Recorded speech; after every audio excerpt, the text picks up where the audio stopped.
दोस्तों, कौन था सृष्टि का सबसे पहला किन्नर और कैसे हुई इसकी उत्पत्ति? शायद ही आपको इसके बारे में कोई जानकारी होगी। अगर आप भी ये जानना चाहते हैं तो उस वीडियो को ध्यान से जरूर सुनिएगा। तो चलिए शुरू करते हैं आज का वीडियो। दोस्तों, जैसा कि हम सभी जानते हैं कि किन्नर की गणना ना तो नर में है और ना ही नारी में। ऐसा माना जाता है कि कुंडली में बुध, शनि, शुक्र और केतु के अशुभ योगों के कारण व्यक्ति किन्नर पैदा होता है। परंतु क्या आपको ये बात पता है कि सृष्टि का सबसे पहला किन्नर कौन था? अगर नहीं तो चलिए जानते हैं। इस बात का जिक्र शिव पुराण में किया गया है कि सृष्टि के आरंभ में भगवान ब्रह्मा ने अपनी योग शक्ति से पुरुषों को उत्पन्न किया। योग द्वारा इंसानों और जीवों को उत्पन्न करने में काफी समय लग रहा था। ऐसे में ब्रह्मा जी के निवेदन पर भगवान भोलेनाथ ने अपने शरीर के आधे अंग से एक स्त्री को उत्पन्न किया। और शिव जी का अर्थ है नारेश्वर। रूप में शंकर जी ना तो पूर्ण रूप से पुरुष थे और ना ही पूर्ण रूप से स्त्री। अर्धनारीश्वर जहाँ सृष्टि में स्त्री रूप का जन्म हुआ, वहीं किन्नर की भी परिकल्पना हुई। इसलिए भगवान भोलेनाथ ही किन्नरों को सृष्टि में लाने वाला माने जाते हैं। बता देते हैं कि किन्नरों को लेकर बहुत सी कथाएं प्रचलित हैं, जिनमें सबसे अधिक प्रचलित कथा भगवान राम के वन गमन से संबंधित है। हुआ ये कि जब भरत प्रभु राम से मिलने चित्रकूट जा रहे थे, तब सभी अयोध्या वासी भी उनके साथ चित्रकूट आए थे। अयोध्या के विनय को अस्वीकार करते हुए भगवान राम ने सभी स्त्री पुरुष को वापस नगर लौट जाने के लिए कहा, परंतु उनके संबोधन में किन्नरों का नाम नहीं था। किंतु किन्नर 14 वर्ष तक प्रभु रामचंद्र के आने की प्रतीक्षा करते रहे। वापसी पर जब भगवान राम उन्हें मिले, तब उनकी निष्फल और निस्वार्थ भावना से प्रसन्न होकर उन्हें वरदान दिया कि तुम जिन्हें आशीर्वाद दोगे उनका कभी भी अनिष्ट नहीं होगा। दूसरी कथा ये भी है कि कौरवों से जुए में हारने के बाद पांडवों को 12 साल तक वनवास और 1 साल तक एक अज्ञातवास में रहना पड़ा। अज्ञातवास के समय सभी पांडवों ने अपना नाम और पहचान छिपाई। इस दौरान अर्जुन राज विराट के महल में यानी किन्नर के रूप में रहे। अर्जुन किन्नर कैसे बने, इसके पीछे की कथा क्या है? हुआ ये कि जब पांडव वनवास में थे तो एक दिन भगवान श्री कृष्ण उनसे मिलने आए।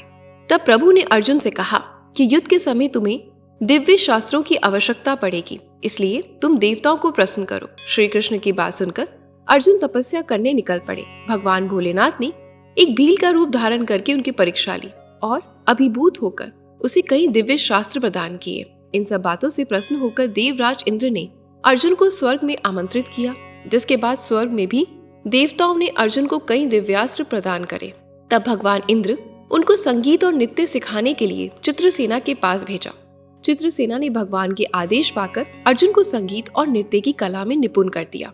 और वहीं जब अर्जुन संगीत और नृत्य की शिक्षा ले रहे थे, तब देवलोक की सबसे सुंदर अप्सरा उर्वशी उन पर मोहित हो गई।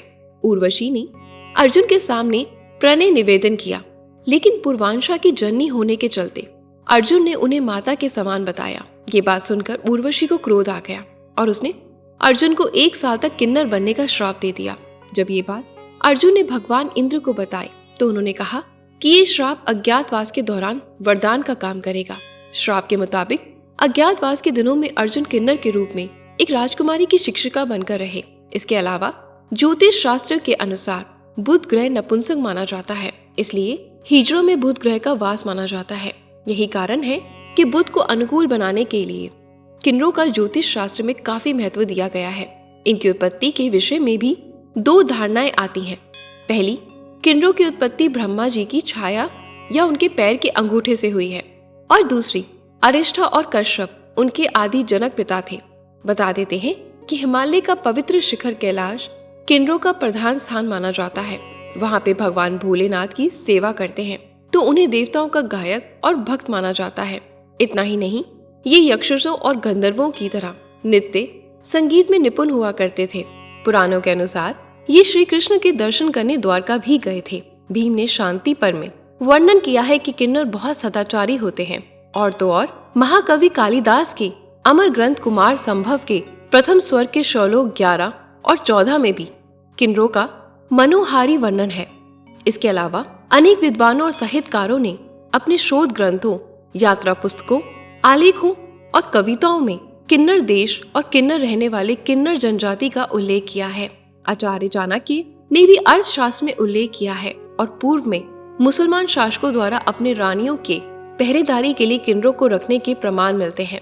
इतना ही नहीं, इतिहास में आदिकाल से त्रेता युग के रामायण और द्वापर युग के महाभारत में भी किन्नरों की सामाजिक उपस्थिति के सबूत मिलते हैं।